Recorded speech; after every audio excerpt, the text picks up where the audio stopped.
시청자 여러분 안녕하십니까? 더 리더 신아름입니다. 소상공인과 전통시장의 체감 경기가 2달 연속 동시에 악화한 것으로 나타났습니다. 경기 침체로 인한 소비 감소와 장마 수혜가 주된 요인으로 꼽혔는데요.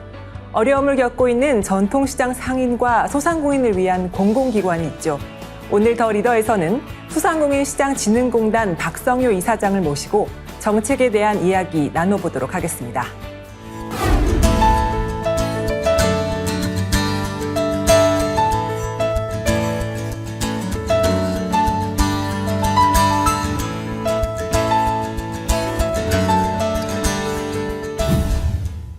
네, 이렇게 바쁘신 가운데 오늘 출연해 주셔서 감사합니다. 네, 시청자들을 위해서 소상공인 시장진흥공단이 어떤 곳인지 설명 부탁드릴게요. 예. 저희 공단은 이름에 나와 있듯이 전국의 680만 소상공인과 1,400개 전통시장 그리고 400여 개의 상점가를 지원하는 중소벤처기부 산하의 준정부기관입니다. 본사와 또 7개 지역 본부 그리고 77개의 센터를 가지고 있습니다. 윤석열 정부에서 국정과제 제1호가 소상공인과 전통시장 자영업자를 코로나 위기로부터 완전히 회복하고 새로운 도약을 준비하는 것이 국정과제 1호입니다. 그 업무를 전담하고 있는 기관이 저희 소상공인 시장진흥공단입니다. 네, 취임하신 지 1년이 지나셨는데요. 지난 1년을 되돌아보고 자평해 보신다면 어땠나요? 1년이 빨리 지나갔다는 생각이 들고요. 거기 가면서 느끼는 것은 우리 소상공인 자영업자 전통시장이 우리 서민 경제의 원초적인 뿌리고 근간이라는 것을 새삼스럽게 느끼고 그분들이 활력을 찾아야 대한민국 경제의 뿌리가 단단해진다는 느낌을 다시 받았습니다. 그래서 현장에 답이 있다는 개념으로 현장 중심, 또 고객 중심, 평가 중심이라는 3가지 키워드를 장점으로 해서 우리 직원들과 더불어 1년간 열심히 지냈습니다. 나름대로 현장 방문을 한 150회 했고요. 간담회를 한 60회 정도 했습니다. 그래서 1년 지나서 다 할 수 있는 건 아니지만 이제 남은 또 임기 내에 더 노력을 해서 정말로 소상공인과 자영업자들이 매출이 잘 돼서 웃을 수 있는 그런 정책을 현장에서 실행하는데 새로운 각오를 다지고 있습니다. 네, 공공요금 인상, 고물가로 서민들이 어려움을 겪고 있습니다. 네, 이러한 상황은 결국 소상공인들에게도 영향을 미칠 수밖에 없을 것 같은데요. 요즘 소상공인들의 현장 분위기는 어떻습니까? 다 아시다시피 코로나가 끝나면 괜찮을 줄 알았습니다. 그렇지만 코로나 끝나고도 여전히 어려움이 지속되는 게 현재의 상황입니다. 아는 것처럼 경기가 일단 침체돼 있고 또 인건비라든지 전기료라든지 이런 등등의 것들이 주변 여건이 아주 안 좋아졌습니다. 그래서 매우 어려워하고 있는 게 최근의 실정입니다. 그렇지만 저는 그래도 믿고 있습니다. 우리나라 국민들은 위기를 극복하는 DNA를 가지고 있다고 자부를 합니다. 특히 IMF도 이겨냈고요. 여러 가지 상황들을 잘 이겨내시라고 보고 있고 우리 소상공인 전통시장 자영업자뿐만 아니라 정부도 국정과제 제1호로 삼아서 여러분들을 위한 최대의 노력을 하고 있습니다. 같이 힘을 합해서 이 위기를 이겨낼 수 있다는 자신감을 가져주시기를 부탁드립니다. 네, 취임 이후에 많은 일을 하시면서 바쁘게 지내신 것으로 알고 있습니다. 지난 1년간 다양한 성과를 내셨는데요. 구체적으로 어떤 성과가 있었는지 말씀해 주신다면요. 아마 제가 취임해서 가장 먼저 강점을 둔 것은 우리 공단의 직원 역량을 키우고 업무하는 분위기를 바꿔야 그 대상으로 하는 소비자, 고객인 소상공인 자영업자 전통시장에 대해서 역량 있는 지원을 할 수 있다는 기초하에 현장 중심과 고객 중심, 평가 중심이라는 기조를 가지고 매일 회의를 하면서 업무를 서로 공감대에 추진해 가고 있습니다. 그런 과정에서 나름대로 느낌이 있는 것은 소위 AI 모이스폿을 도입해서 그 컨택 센터인데 그걸 개선해 갔고요. 시간도 줄이고 비용도 줄이고 인건비도 줄이는 해서 여러 가지 효과를 같이 본 것도 느낌이 있고요. 또 소상공인 관련된 사업별 관리를 30여 종이나 다양하게 있는데 이걸 하나로 정리해서 소상공인 24라는 그 사이트로 통합을 했습니다. 그리고 이제 정책 자금이 저희가 20개였어요, 종류가. 너무 많아서 일하는 사람이나 이용하는 사람이나 복잡해서 이걸 정리해서 12개로 줄였어요. 그랬더니 쓰는 분도 좀 간단 명료해지고 일하는 사람도 효율이 올라갔습니다. 이런 일이 있고 또 금년에는 특히 우리 전통시장에 찾아오는 분을 많이 하기 위해서 어린이들 장보기 체험 행사를 시작을 했습니다. 그래서 어린이들이 전통시장에 방문하면 소위 인성교육도 되고 경제교육도 됩니다. 어린이가 오게 되면 그 다음에는 이제 젊은 어머니들이 같이 오지 않겠어요? 그렇죠. 그렇게 해서 협력해서 추진했는데 현재 금년의 목표를 10만 명 잡고 있는데 지금 6만 8천 명 정도가 실행이 됐습니다. 아마 효과가 있어서 내년에는 한 2배 정도로 목표를 늘릴 생각인데 각 시도의 교육감께서도 상당히 많은 관심을 갖고 지원하는 사업이 되겠습니다. 또 작년 8월에 이제 충전식 카드형 온누리 상품권이 정부 정책에 의해서 이제 새롭게 출시를 했어요. 이것들이 가지고 있는 그 혜택이 현재 현존하는 카드 중에서 가장 좋습니다. 그래서 이런 부분들을 많이 국민들에게 알려서 많이 쓸 수 있게 함으로써 소상공인 전통시장의 매출을 좀 올리는 그런 효과를 기대할 수 있겠다는 생각이 들고요. 또 이제 앞으로는 디지털 시대에 적응하지 못하면 어려워지잖아요. 근데 디지털이라는 역량이 정부에서 예산만 갖고 할 수 있는 게 아니에요. 그래서 저희는 특별히 플랫폼사와의 협력 관계를 통해 가지고 그걸 정부와 더불어서 민간과의 협력을 통해서 효과를 배가하는 이런 노력을 지금 하고 있습니다. 그리고 또 한 가지는 이제 우리 공단만이 할 수 있는 게 아니라 이런 시장이나 소상공인은 자치단체와 매우 밀접한 관계가 있습니다. 제가 이제 대전시장을 해봤기 때문에 그 업무를 잘 알고 있는데 그 자치단체라든지 유관기관과의 협업 시스템을 해서 수평적 협력 시스템을 잘 갖춰야 실제로 예산도 효율적으로 쓸 수가 있고 소상공인, 전통시장, 자영업자에게 도움이 되는 정책을 많이 이끌어낼 수 있습니다. 그래서 그런 것도 매우 강조하고 있고 나름대로 성과를 많이 보고 있습니다. 뭐 이런 정도로 말씀을 드리도록 하겠고요. 앞으로도 더 많은 지혜를 모아서 이분들을 할 수 있는 건데 큰 과제는 이제는 이분들의 경쟁력을 높이기 위해서는 맨 먼저 디지털 역량을 키워야 됩니다. 그러려면 교육을 해야 되고 또 이분들의 그런 디지털 세상에 들어올 수 있는 채널 이런 데 입고할 수 있어야 되고 이걸 통해서 또 물건이 많이 팔리게 해야 되고 급기야는 배송까지 이루어지게 하는 이런 시스템들을 지원하는 그런 제도적 지원을 더 열심히 해야 되겠다는 생각을 갖고 있습니다.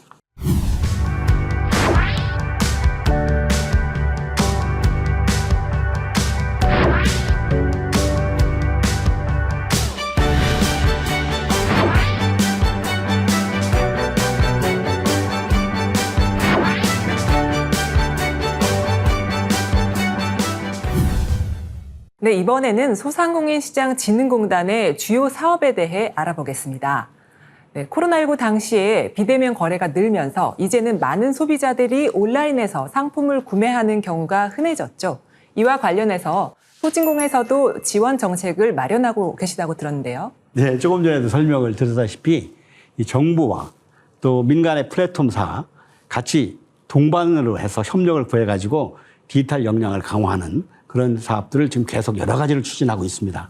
뭐 세세한 설명을 다 하려면 가지가 많습니다. 조금씩 해도 그분들을 이제 O2O 플랫폼을 협력해서 온라인 진출을 하는데 금년에 저희 공단 목표가 4만 3천 명입니다. 근데 지금 현재 3만 7천 개사를 지원했고 최근에는 이제 카카오와 더불어서 그 톡 연결 시스템을 해가지고 그 내부역이 그 연결망도 키우면서 손님들과의 네트워킹을 하는 그런 것들도 지원하면서 다양하게 하고 있고요. 또 최근에는 에너지 문제가 있어서 저희가 하나은행하고 협의를 해서 에너지 기기를 바꾼다거나 에너지를 효율화하는 시스템으로 바꾸는 경우에 예산을 지원하는 이런 협력 사업도 많이 하고 있습니다. 특히 이제 전반적으로는 저희가 정책 자금을 지원하는 업무를 하고 있어요. 금년 예산의 전체는 이제 3조 원인데 그 종류가 크게 세 가지입니다. 일반 경영안정자금, 특별 경영안정자금, 성장기반자금. 그래서 그 시기별로 하는데 금리가 싸요. 그런 바람에 선호도가 높죠. 그래서 금년 1월, 2월, 3월에 세 달에 걸쳐서 나눠서 저소득인, 저신용인 그런 소상공인과 전통시장 상인을 대상으로 그 자금 지원 사업을 했는데 너무 수요가 8천억을 했는데 너무 수요가 많아서요. 몇 분 내 끝나는 이런 경험도 있어요. 그래서 자금 지원 문제도 매우 중요한 문제고 또 우리 소상공인, 전통시장, 자영업자에 대해서 성장 단계별, 우리 쉬운 말로 생애 주기별로 맞춤식 지원을 하는 문제가 하나 있고 또 조금 전에 얘기한 디지털 역량을 강화하는 문제 또 저희가 온누리 상품권을 지급합니다. 그래서 온누리 상품권 다시 뒤에 말씀을 주시면 그때 얘기하겠지만 그것도 지원을 하고 있고 또 상점가와 전통시장을 활성화하는 건데 최근에 전통시장은 늘어나질 않잖아요. 좀 주는 경향이 있고. 근데 상점가는 또 늘어나는 추세에 있습니다. 그래서 저희가 상점가 지정은 자치단체장이 하거든요. 그래서 대에서 촉구해서 상점가를 좀 많이 지정해가지고 거기에서도 온누리 상품권을 쓸 수 있는 그 혜택이 주어지거든요. 그렇게 되면 온누리 상품권도 많이 팔리고 소비자도 혜택을 보고 이래서 상권을 활성화하는 간접 효과를 누릴 수 있도록 상점가 확대 사업도 많이 하고 있습니다. 종류가 한 근 50가지 됩니다. 저희 사업이. 네. 하도 종류가 많아가지고. 그래서 대한민국처럼 이렇게 그분들을 위한 정책을 많이 펴놓은 나라도 많지 않는가 싶은 생각이 들 정도로 가짓수가 많아요. 네. 화재보험 같은 것도 저희가 지원해서 들어주니까 여러 가지 지원이 있어요. 네, 최근에 기업가형 소상공인이 화두인데요. 왜 기업가형 소상공인으로 육성을 해야 하는지, 이를 위해서 소진공에서는 어떤 사업들을 지원하고 계신지 말씀 부탁드릴게요. 되게 우리가 소상공인 그러면 생계형 소상공인, 또 연령이 많은 분들이 하는 그런 일로 인식하는 게 많이 있습니다. 이제 그것도 생활형으로는 의미는 있지만 그것만 갖고는 시장을 개척해서 성공시키는 데는 매우 한계가 있어서 특히 이제 생활 문화 분야의 제조 기반 또 서비스 혁신 등을 통해서 새로운 부가가치를 내는 창의력인 아이디어가 있고 도전적인 혁신적인 아이디어가 있는 그런 소상공인들을 키워서 아마 그 소상공인의 역량을 좀 키우고 경제를 살리는 이제 뭐라 할까요? 끌고 가는 세력으로 좀 만들기 위해서 강한 소상공인이라는 이름으로 지원을 합니다. 아마 벤처기업들에서 잘 나가는 벤처기업을 유니콘이라고 그러잖아요. 네. 우리는 이런 강한 소상공인 키우는 문제를 라이콘 이렇게 부릅니다. 라이프스타일과 로컬 이노베이션 이런 식으로 해서 라이콘이라는 네임을 불려가지고 전폭적인 지원을 합니다. 창업 무력과 관련돼서도 신사업 창업 사관학교라는 것들이 있는데 거기에 지원 조건과 이런 것들 프로그램들을 대폭 지원해서 도전적인 의식이 있는 그런 소상공인들을 육성 지원을 하고 또 강한 소상공인을 선발을 해서 뽑아요. 그냥 뽑지 않습니다. 경쟁이 굉장히 심해졌어요. 그래서 마지막에는 당선되는 사람은 최대 사업자금 1억까지도 지원합니다. 그러니까 경쟁이 심하고 새로운 아이템들이 많이 나오고 특히 이제 젊은 분들이 많이 참여해요. 네. 그런 분들이 희망을 갖게 합니다. 그리고 이제 이분들에 대해서 언택트 교육이나 이런 이커머스와 협력을 통해 갖고 온라인 셀러로 교육을 양성해서 스스로 이제 디지털 역량을 강화해 가지고 직접 소비자와 컨택해서 판촉도 하고 매출도 하고 이런 역량까지를 키우면 아마 과거에 우리가 생계형으로 봤던 연세 드신 분들이 하던 그런 형태가 아닌 젊은 사람들이 창의력과 아이디어, 도전의식, 또 디지털 지식 이걸 활용한 새로운 형태의 그런 소상공인 육성하는 목표로 좀 추진하고 있습니다. 그래서 이름도 라이콘이라고 새로 좀 붙여본 거죠.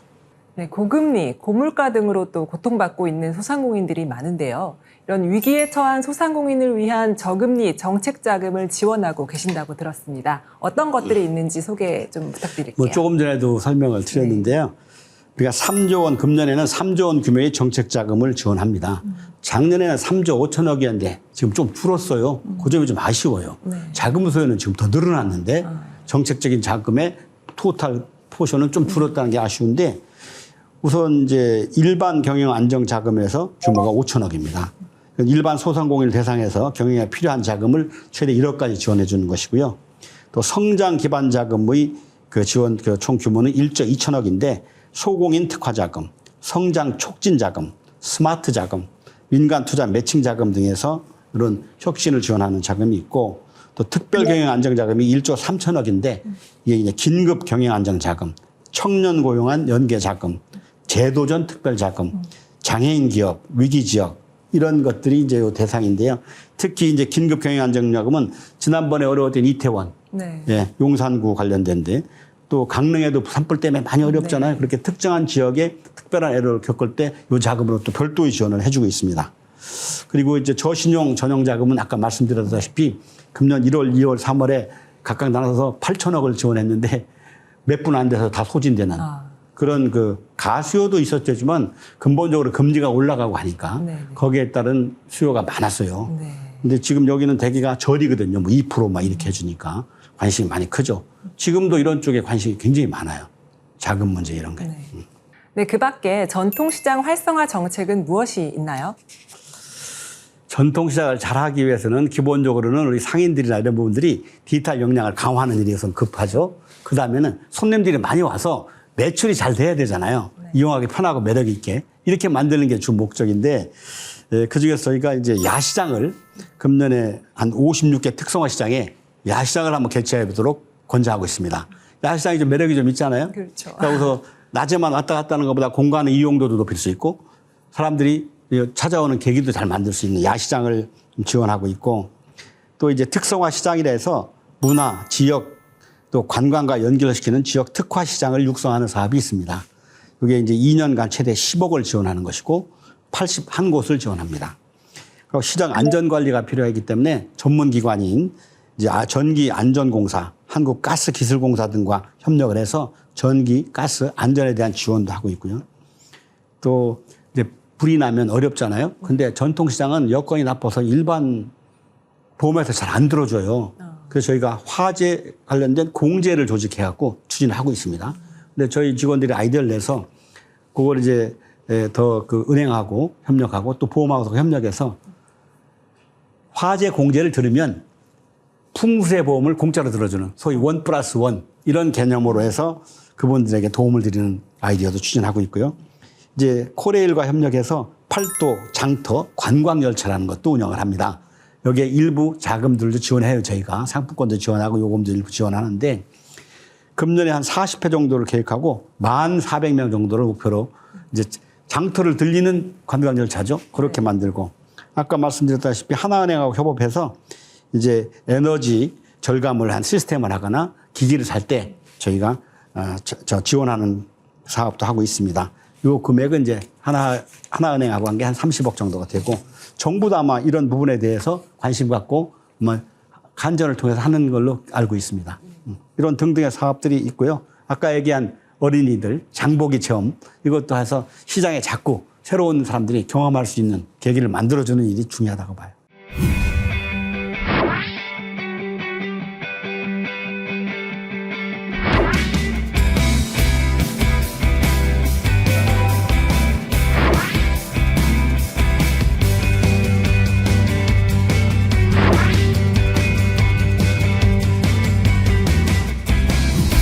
네, 계속해서 소상공인시장진흥공단의 사업에 대해 알아보도록 하겠습니다. 네, 전통시장과 지역 상점가의 활성화를 위해 정부가 발행하는 것이 바로 온누리 상품권인데요.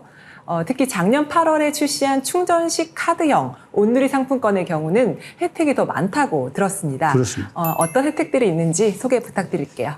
한마디를 말씀드려서 제가 알고 있는 범위 내에서는 이 온누리 상품권이 제일 혜택이 큽니다. 그게 모르면 손해죠.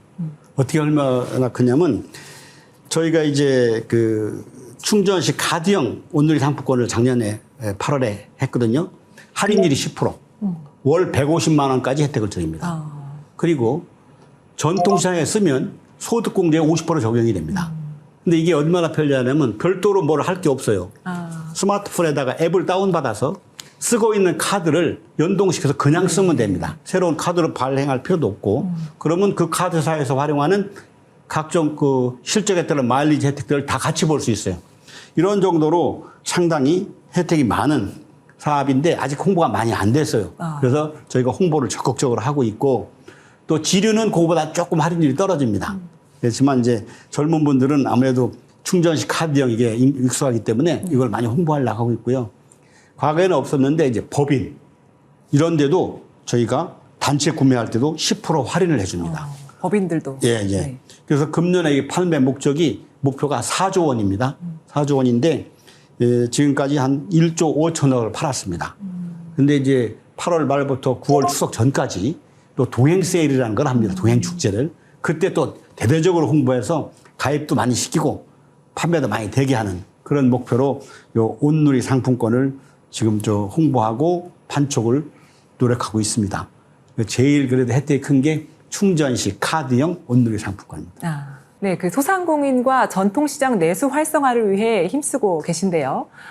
지난 5월에도 그 맥락에서 동행축제가 이렇게 성대하게 열렸었죠. 네. 앞으로 9월에도 또 준비를 하고 계신다고요? 예, 9월도 있고 12월도 있습니다. 근데 기대가 큰 것은 9월에 추석이 있잖아요. 네. 제일 큰 명절 추석이 있어가지고 9월에 이제 황금역 축제라고 해서 동행축제를 하는데 동행축제 전체 기간 3번 하는 것이 총 매출의 예정 목표가 3조 원입니다. 근데 9월만 지금 1조 2천억 목표로 하고 있습니다. 거의 절반 정도 되는 네. 거네요. 왜냐하면 추석 때문에. 네. 그래서 공단 자체 목표가 4,500억입니다. 그래서 이제 상품권 이런 거 등등을 해서 팔게 되죠. 그래서 8월 30일부터 9월 27일까지 해서 진행을 하게 되고 중급에서는 이미 여기에 참여할 아주 우수한 중소 소상공인 300개사를 선정을 완료를 했어요. 그래서 참여시켜갖고서 각종 이벤트 행사를 합니다. 경품도 하고 여러 가지를 해요. 그러면서 대대적으로 이제 내수 활성화를 위한 추진을 하고 있고, 요게 이제 주마다, 일주마다가 그 이벤트적인 것들을 또 특화해서 많이 추진합니다. 어떤 거는 영수증 갖고 제기하면 그거 갖고 다시 경품을 주는 이런 행사도 5월에 했었어요. 그런 식으로 이제 내수 증대를 위해서 대대적으로 9월에 동행축제라는 이름으로 전사적으로 또는 민간도 협력을 통해서 추진을 하고 있습니다. 네, 동행축제 외에도 하반기에도 준비 중인 다른 행사가 있으시다면 예. 소개 부탁드리겠습니다. 이 정례적인 건데요. 우리 전통시장들을 대상으로 해서 우수시장 박람회라는 것을 10월에 인천에서 개최를 하고 있고요. 또 소상공인 주간인 11월 첫째 주에는 소상공인 대회를 개최해서 연례 추진을 합니다. 그리고 조금 전에 말씀드렸던 코레일과 협력해서 팔도 장터 관광열차를 운영을 하면서 열차 운임이라든지 여행지 입장료라든지 온누리 상품권들의 일부를 또 지원하고 있어요. 특히 이제 10월에는 미국에서 한상대회가 열립니다. 그래서 그걸 계기로 해서 우리 지역이나 우리 국내에 있는 소상공인들, 소공인들 좋은 제품들을 연결시켜 보려고 참가를 해서 수출 지원하는 것도 도모하고 있습니다. 네. 이런 행사도 있고, 뭐 어린이 장보기 행사가 아마 관심 있게 될 것 같아요. 관심 있게. 그래서 금년에 처음 대대적으로 시작했는데 그 성과도 아마 9월에 동행축제와 더불어서 시기적으로도 좋으니까 더 열심히 해가지고 아이들 고객도 미래의 고객 아닙니까? 그렇죠. 그리고 네. 사실 젊은 어머니들이 같이 오는 그런 계기도 많이 만들어 보려고 합니다. 네, 앞으로 임기 중에 또 이루고 싶은 이사장님의 목표나 소진공이 중점적으로 추진하려는 정책은 무엇인지도 궁금합니다. 아직 뭐 1년밖에 안 됐으니까 뭐 다 섭렵한다고는 할 수 없지만요. 지금까지 느끼는 것은 소상공인들에 대한 특별한 지원책이 필요하다고 봅니다. 왜 그러냐면 그분들한테 이제 대처하기 위해서는 교육 기능이 중요한데 이 교육을 정상적으로 추진할 수 있는 시스템이 우리 안 돼 있어요, 아직. 우리가 교육 연수원도 없고 교육 기능들이 교육을 받아야 뭐 성장할 거 아니겠어요? 그래서 저희 직원 교육뿐만 아니라 소상공인, 자영업자 이분들을 위한 교육 기능들을 좀 보강하는 제도나 정책이 나왔으면 좋겠다는 생각이 들고 또 그분들이 자금이나 이런 게 매우 어렵잖아요, 항상. 네. 그래서 그분들을 대상으로 하는 특화된 금융 지원 시스템 같은 것도 정부가 좀 관심을 가져주시면 좋지 않을까 이런 생각을 가져봅니다. 네. 네. 마지막으로 소상공인과 시청자분들에게 한 말씀 부탁드립니다. 우리나라 인구가 이제 5,000만이잖아요. 가구로서는 그렇게 안 돼도. 우리 전통시장이 1,400개, 상점가가 400개, 소상공인 680만 명이면 잘 보면 두세 명 중에 한 사람은 상인입니다. 네. 우리 이웃에 상인들이 많이 살아요. 그래서 대한민국 경제의 기초가 소상공인, 자영업자, 전통시장이 기초입니다. 이분들이 잘 돼야 경제 기반이 튼튼하죠. 그래서 이웃들을 살리는 개념으로 우리 소상공인, 전통시장, 자영업자들에 대한 관심을 많이 가져주시고 그분들을 판촉을 위한, 매출을 위한 부분에 조금이라도 도와주시면 나라를 지키는 일에 큰 도움이 될 거라고 생각합니다. 많이 찾아주세요.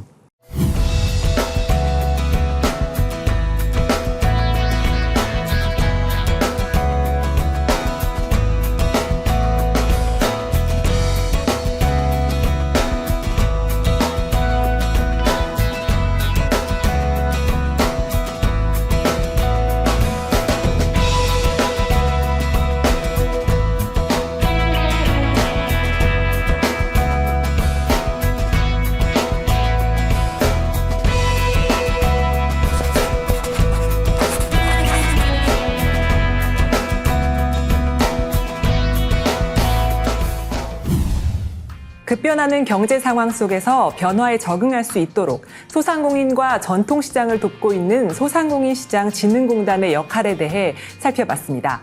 이전과 비교해서 겉모습이나 풍속은 달라져도 전통시장이 지닌 가치와 소상공인의 따뜻한 정은 여전히 이어지고 있는데요. 앞으로도 소상공인과 전통시장 활성화를 위해 노력하는 공단의 행보를 주목하겠습니다. 오늘 함께해 주신 박성효 이사장님 고맙습니다. 감사합니다.